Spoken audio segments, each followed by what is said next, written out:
Welcome to The Joyful Frugalista, the podcast that's all about living a richer life with less. I'm your host, Serina Bird, author and passionate frugalista. Each episode, we dive into inspiring stories, practical tips and joyful conversations that help you create abundance, embrace mindful spending, and live your best life, all without breaking the bank. So grab a cuppa, get comfy, and let's explore how being a frugalista can lead to freedom, happiness, and a whole lot of joy. This podcast is for informational and entertainment purposes only and does not constitute financial advice. Please consult a qualified professional before making financial decisions. Hello, frugalistas, and welcome to today's episode. Today we're going to talk about decluttering, stuff, and abundance. Virginia Wells from WellSorted is a professional organiser. She helps women who are feeling overwhelmed by the clutter in their homes and schedules to feel organised, capable and calm. She helps people deal with physical clutter in their home or office that gets in the way of them being able to focus on the things that really matter. And as a side note, as someone who moved house a few months ago, I'm still surrounded by clutter, so this is a topic that very much resonates with me right now. Welcome, Virginia. Thanks so much for having me, Serena. I'm grateful to be here. Well, I'm going to really enjoy this chat. And like I said, I have a particular interest because I have discovered that I have too much stuff. And you work with a lot of people who have too much stuff.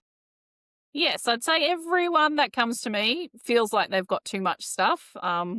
I've had a few that I would call minimalists and go beyond what I do in my own home. But yeah, majority feel like, they've got too many things. So in theory, I'm a minimalist. In fact, my first book, when it was published, is classified in Libraries ACT as a minimalist book. It's one of the things that it is like marked against or tagged against. If you search for minimalism, you'll come up against my book. And I kind of laugh at that because I'd never said I was a minimalist, and I do struggle with my stuff. Interesting. Yeah. Oh, that's great that it's in that classification. I think minimalism is, it gets a definition that I don't really agree with, that you've got that magazine cover look with quite a sterile environment and like a vase on a surface and nothing else. To me, minimalism is just living with what you love and need. And that can, and that varies from person to person. So it doesn't mean that you have to be, completely free of things and only, there's some of these minimalists have like 40 items and they count how many items they own and they live out of a backpack type of stuff. I don't think it needs to be like that. Yeah. Yeah, I've been really interested reading a lot of the literature for minimalists, and for some of them, it seems like having less is like a coping mechanism. Like often they've been through something really traumatic in their life, and not having to deal with so much stuff is something that they can control. Yeah. Yeah. Interesting you say that, because when people say, oh, where did it come from for me? To me, it is a coping strategy. It gives me something that I can, there's a goal. You can see the end result, if you've met that. And it sort of, it calms me. At least most people feel overwhelmed when they're dealing with their clutter. But, I walk into people's homes and go, oh, there's like opportunity to just, work. I don't know, my mind settles and stuff with it. So, yeah, I can totally resonate with that. Yeah. Excellent. So how much of a problem is too much stuff? Well, here in Australia, we're sort of following the US with having a lot, the most possessions in the world, having bigger house footprints to store our stuff, and I believe that storage units and that type of stuff, that industry is like one of the top industries now in Australia. So not only do we have a bigger house footprint, we're now storing stuff that we have as well. From the perspective of who I work with, and I guess what I read in my industry, it's obviously a big deal, and my clients are generally feeling anxious and overwhelmed with their stuff. So, that's a problem for them. And the amount of time that we're spending sort of shifting things from room to room, or to even just clean or have a cleaner through, if you do that, it's taking a lot of time away from us as well. And, I also think that clutter and stuff, it goes beyond our physical spaces. So, there's the physical clutter that we have building up in our houses, but that sort of creeps into our schedules, into our inboxes, and our digital world, our relationships. You might have friendships and things that you're holding on to that don't really serve you anymore, for instance. Finances as well, and I'm sure we'll be covering that. And also our body, we have beliefs and thoughts and feelings that we want to shift, which is clutter in ourselves that we want to let go of, but can't seem to find a way through it. So, yeah, stuff. I Stuff. hear clutter. Clutter to me doesn't just mean physical stuff. It's all of that as well. So there's quite a lot in there, but I'm going to go back to, and surprise, surprise, financial clutter. So what are Yes. the financial implications of clutter? Yeah, well, we've got the obvious stuff like spending money on things that we might already have in the house, but we can't get our hands on. So we're, buying duplicates, that type of thing. As I sort of indicated, some people will be storing items in storage units and having that financial outlay. From our house perspective, we've got, a mortgage or renting, and we might be renting or have purchased a house that's much bigger than we actually need so that we can store our things, that type of stuff. And then there's also hidden a little bit more would be, paying late fees, or you've been given a gift certificate and you haven't really been able to use it because you can't find it. It's sort of missing Or you amongst forget your you have pile it. of papers. Yeah, that's right. So there's all of this money lost. In one instance with a client, we located $40,000 in a bank account that she thought she'd closed. And so, What? with having done her paperwork, she thought she'd spent it. I just have to reiterate this. $40,000, 40000. Yes. Yes. So, she had thought that she must have spent it because the account, she thought she'd closed it. And, with some, with our filing and stuff that we were doing, I just got her to check it. It was sort of amongst estate stuff. And it's like, wow, I've got money sitting here. It was a big win, obviously. So, all of these things can make, you've got the obvious financial cost. There are lots of hidden costs, which I can go into as well if you like, but I might stop there so you can. Well, yes, let's go into the hidden costs. All right, let's do a deep dive in terms of the financial Yeah, implications of clutter. yeah. Well, because that stuff's all obvious, right? So like, oh, you get the bill coming in for the storage unit, for instance, and you're like, I'm spending this money. But the hidden cost is having less space. So, you're just not able to do the things that you want to in your home, hobbies, having friends over, because there's just no space to do that. So you've got that lost time. Like I said, moving things around. If you're trying to just say you're an artist and you're trying to get your painting out, and you have to shift and move a whole bunch of stuff to be able to just sit down and do that hobby. By the time you get it out, you're sort of exhausted and don't really want to do it anymore, There's your sanity, the cost of your sanity because you're frustrated and overwhelmed with all of the stuff that you've got lying around and that you're not getting it done.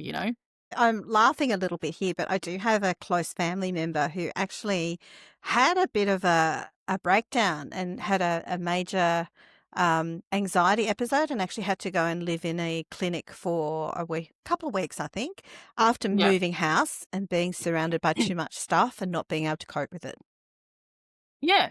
Well, yeah, I mean, there's psychological factors that go into having clutter around. Like, it's proven, there's studies done on this that you're more likely to have anxiety and depression with a lot of clutter in the house. So, it doesn't that it's not great for your friend, but it doesn't surprise me that that's the case. And a lot of my clients feel, if they're not if they don't have anxiety and depression, they're certainly feeling very overwhelmed, stressed out, and that type of thing, day to day, worried, and feeling like their life's out of control, really. So, yeah, it's a big deal. Um, but then, yeah, and I sort of touched on it a little bit, but there's the cost to relationships as well. So if you're sharing a house with someone, there can be strain on the relationship because you're arguing about clutter, and where things should be, or where is this, and all of that, those sorts of Where is conversations. this? Where are the keys? I mean, there's modern solutions to these sorts of things now, but it's still an age-old question. Yeah, yeah, that's right. If you have a home for everything, then you're more likely to find them. But yeah, I don't know if you want a tip for that. Because often, particularly with my clients, sometimes that, like the keys as an example, yes, you can have a home by the front door or what have you, and that's one home, right? But I suggest to people, and glasses, if you wear glasses and you're not, and they're not on your face all day every day, is to have a spot in each room that you would place them, so that you're only looking in one spot in each room when you're like, where are my glasses? So it'd be the top right of the coffee table in the lounge room, and the bottom corner of your dining room table or what have you. So you're just eyeballing those places. On occasion, yeah, if you're in a real rush, you might drop them somewhere different. But usually, if you can sort of give yourself one spot in the house in each of the rooms to place those items, you're more likely to find them. That's a great tip. So not in a random coat pocket or something. Yeah, well, ideally not. Look, that again can happen if you use them for reading and things, and you might slip them in there. But it's worth a try anyway. So I guess the big question is, and I know you have studied psychology, right? Yeah, so I have a degree in psychology, not a counselor or a psychologist though. But you have some understanding of some of the psychological factors. So, like, we can see clearly this is a problem, people not even able to store the stuff in their own house. And I've had that happen when I've moved house before, thankfully not this time, although I do have a garage full of stuff, getting through that slowly. But why are we attracting so much stuff? Why are we clinging to this? What is behind this? Yeah, it's a good question, and I think there's probably sort of a different answer for attracting versus keeping. There's different elements at play there. So with attracting clutter, I think there's like a level of us having desires for things and wanting to keep up with the Joneses, for instance, or there's just our way of living at the moment is everything's available, and if you think of it, you could probably buy it, right? Often I think this desire and the need for things comes from some level of fear of like missing out, or what if I don't have this, or what if I let that go, just in case, that type of stuff. There's fear or worry sort of underlying those types of things. And then there's the purchasing or acquiring. And when I say acquiring, I mean you might be getting things for free. You might get hand-me-downs. You might be at a trade show and you get a freebie bag, that type of stuff. So it doesn't need to be a purchase. It's just, oh, I'll have that. It's like driving down the road and seeing something on the side of the road and you pick it up, that's acquiring. I get a lot of things for free. Like I was Yeah. at a close shop last weekend, for instance. I got a Yeah. lot of things for free. I got a lot of things through my Buy Now thing. And Yeah. randomly people give me things for free because they know I'm frugal, but also I give away a lot of things. And so I get a lot of things in return. Yeah. Yeah. Beautiful. And I guess being conscious of what you acquire. If you feel like to those people who feel like they've got clutter, to be aware of what's coming in the front door or sneaking in other ways into your home, because it's you can be letting go of as much as you like, but if you're taking in as just as much as what you're letting go of, then you're just sort of on this wheel that just keeps going and things. So if you can actually stop the acquiring and or purchasing or minimizing that as you're letting things go, then at least it'll slowly minimize what you've got in the home and make it easier to use. But with that, it's you can have the impulse buying can come from just the thrill of it. Oh, that's fun. If you are frugal, potentially you might feel like, oh, that was a bargain because I got it for free, and it means more to some in those instances. And then there's also you might have lowered impulse control, so you're out and you just can't stop yourself buying the things, and then there's the guilt that sort of goes with those purchases, and maybe not being able to let that go because of that guilt. So there's that sort of stuff from the attracting side of things, and then like I've got a WellSorted course, and we talk about like decluttering value personalities, and so there's a few. And one of them's money related. So one's like a money maker. So if you were a money maker, you would see freebies as valuable, for instance, like, oh, like I said, oh, that's a bargain. I didn't even have to pay for that. So from the acquiring perspective, you sort of see value in things because it's free. And then it makes it a bit difficult to let it go as well, because if you bought something and spent money on it, you're trying to recoup cost as a moneymaker. So you may find yourself wanting to sell the item, and or knowing that you're not going to necessarily get what you expect on that item. You then don't let it go or sell it because, well, I spent $300 on it, I want $300 back, type of thing. So it stops people being able to, or the money makers, to be able to let those items go. So there's that type of thing. There's two other, like I've got a few decluttering values, but another typical one that makes it difficult for people to let things go is earth savers. So the earth savers in the course would sort of be either, again, getting something for free, you're saving it from landfill. So it's like, well, yes, got you. Yeah, so you might be like, oh, Virginia, I've got this thing, and I'm going to put it in the bin unless someone takes it. It's like, oh, I'll take it to save it from going to landfill and give it a second life. I'll find a way to use it, that type of thing. Or they're not able to then let things go out of their house because they don't have somewhere to have it recycled, reused, rehomed, repurposed. So where I come in is give them the solutions to, I have somewhere that will take those 3 bits of ribbon that we can't sell. I've got craft groups, for instance.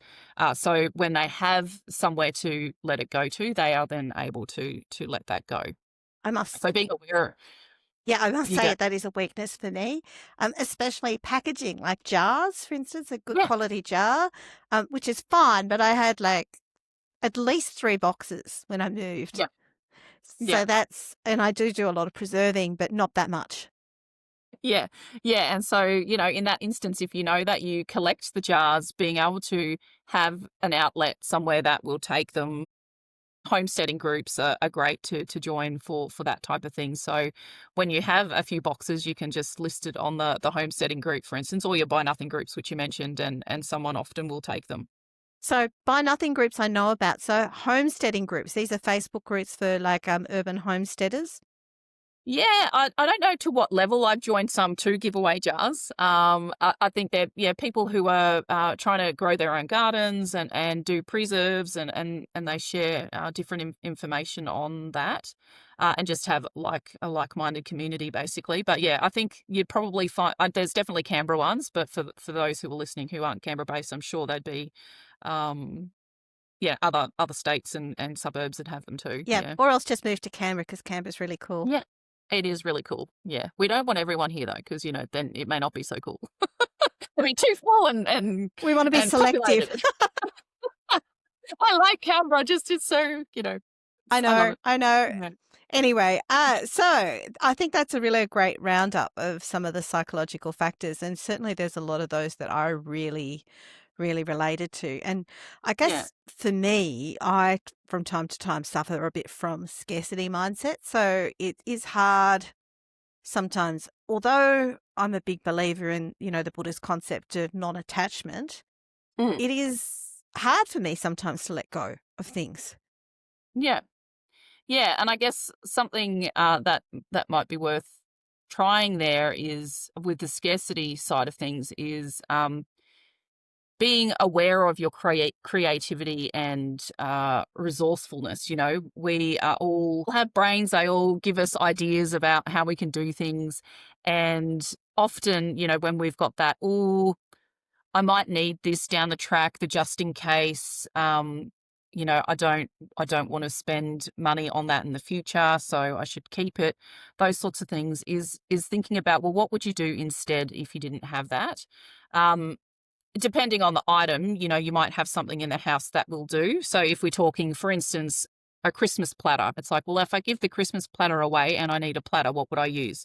Well, I could use this other platter, which is not Christmas themed, or I could use these 3 plates, or I could call my mum and ask if I could borrow hers, or I could jump on the Buy Nothing page and borrow one, you know. So it's like, actually, I do have different methods to deal with that. And then suddenly that scarcity, you know, because it's usually, again, coming from a place of fear, is like, oh, okay, no, I can deal with that. And it's okay to then let it go. So depending on the types of things, you know, that question about what would I do instead, and being tuned into your resourcefulness and trusting yourself that you're going to come up with a different option, because you have to. If it's not there, you know, you will have success there, and hopefully feel okay with that.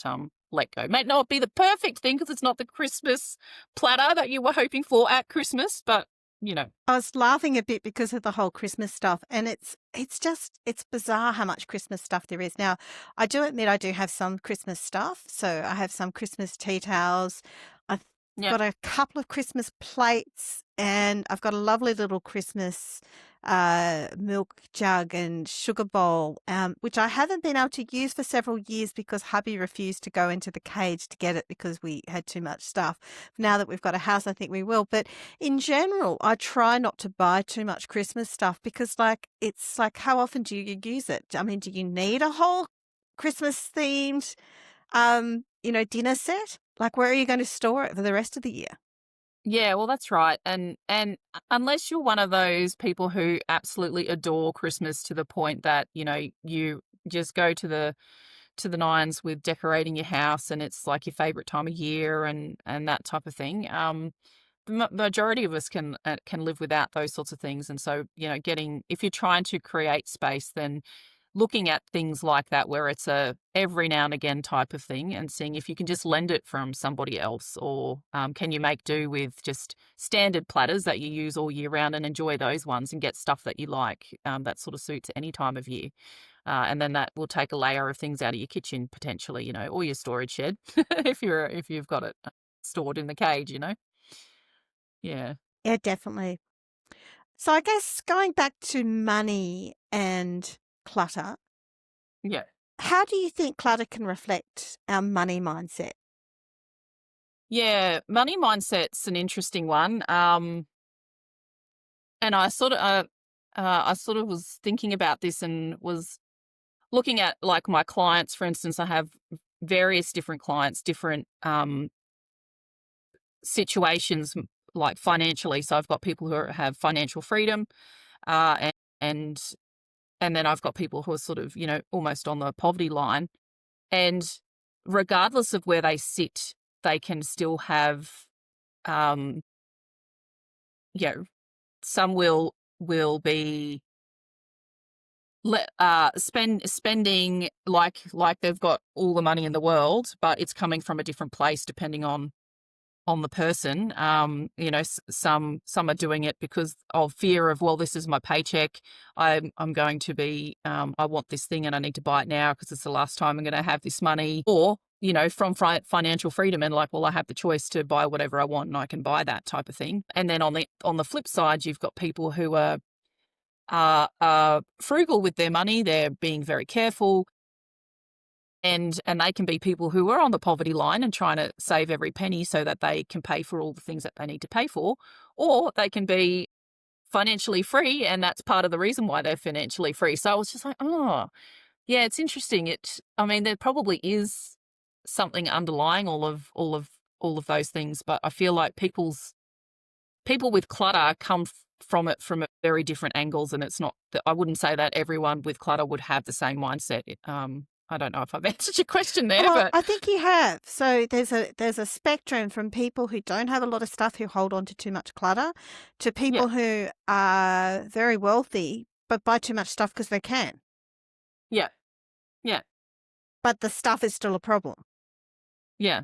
That's right. Yeah, it doesn't matter how much money someone's making or has, they can still have a lot of clutter or none at all. So it's just yeah, because like I said, the clutter I think often can come from another place. I guess there would be a subset of people who, because they can, but it can be acquiring as well. So, people who have a lot available for free to them might then have a lot of clutter without having to necessarily purchase. It was where I was thinking, oh, if you can purchase a lot, then you can end up with a lot. But that, yeah, I think you could fill a house for free as well. So yeah, yeah, Probably. I'm actually amazed as someone, like I said, who's been part of the free economy. I'm sure there's a better term for it, but certainly, the circular economy. There you go. yeah, yeah. It feels better. What was your term before about Earth savers is earth what I saver? call them. So Yeah, as an earth saver, certainly, I mean, this year, actually in the last 6 months alone since I've moved into my new house, I've got a brand new dining table, which was quite sturdy, which is what I wanted, a new mirror that I wanted, massage chair insert thing, a lawnmower that needs to be fixed, but hubby's quite capable and he wants to take it on as a project with my yeah, teenagers. But someone didn't know, thinks it's a spark plug issue. And so they just, it was just going to be thrown away. yeah, And yeah, numerous other things. Yeah, it's been incredible how generous people are. And of course, I do give away a lot, but I could definitely see how you could easily get a lot of stuff. In fact, in my old group, it was a very transient area. It was a lot of apartments. People would come and often just study in Canberra for a year. yeah, And then in November, they'd all leave. Like one time I got about yeah. $600, I guesstimated, worth of groceries from someone who was just leaving. Wow. Yeah, I've seen TVs advertised that there's nothing wrong with them. Whole dining yeah, tables, sofas. yeah. Particularly the student population and Canberra itself. A lot of defence families coming and going as well. Yeah, there can often be quite a lot of really great stuff, sort of passing through.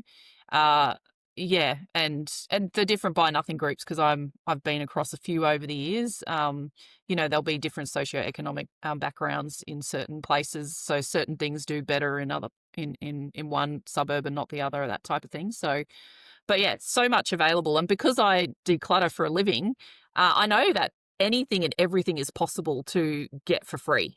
Like, so, yeah, if you want something, go and ask on your buy nothing page because you can ask on those pages. Does anyone have this lying around in their garage? And often someone's like, yeah, I do. Here you have it. I was So laughing because about 3 years ago during the Black Friday sales, and of course, all of those, mass sales are also a huge contributor to, as well to clutter, just those whole e-commerce movements and how they put that whole frenzy around buying. But I was like, okay, let's look at the sales. Let's actually buy something we want. And I went, well, our electric kettle is leaking. It's been a bit of a pain for a long period of time. He works fine, but it's just sort of a bit inconvenient. So let's buy a decent one. So spent the money, bought a decent kettle. And I kid you not, a week later, I've never seen so many kettles, really good, high brand, top brand ones, way more expensive than the one I bought, that were being given away in my buy nothing group. And I just laughed and laughed. And this happens a lot too. I was looking for a sofa. We eventually bought a sofa. I've never seen so many sofas given away in my life. It's like you attract it because you're looking for it. Virginia, it's been such a pleasure chatting with you. And if you've enjoyed this and other podcasts, please also join the Joyful Frugalist Facebook group and check me out on Instagram. Thank you.